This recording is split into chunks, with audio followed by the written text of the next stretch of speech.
hey hiani in nemang ole hey hiani cho amche kan taksa amoy theye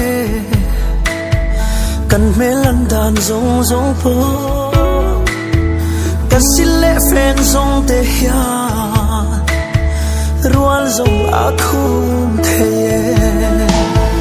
ma se hey hi shiala sung rilam en chin tu khan inun na angai lut lai be thin lung a thir zok thine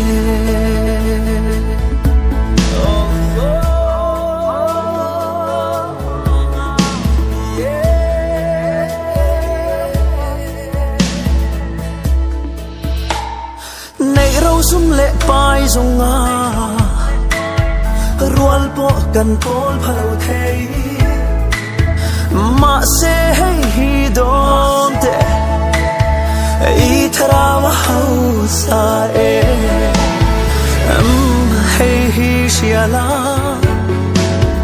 chung rilam en chin tu khan inum na angai lut lai be thin tears of teenage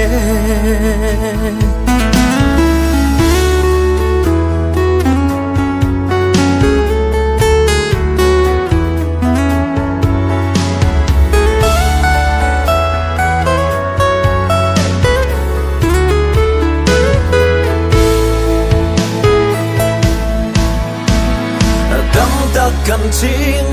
đêm te cần sing lệ tree lung oi na kim mu zau re ngan om si lo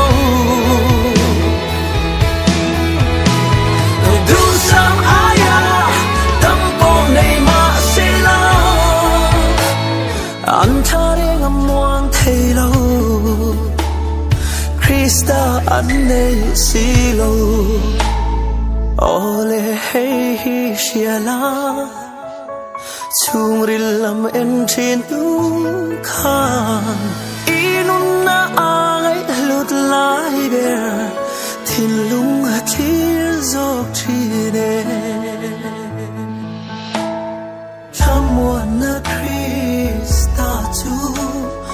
avin lo zong zela inun na angai lut lai be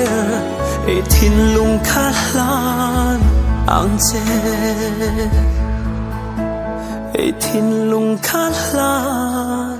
ro le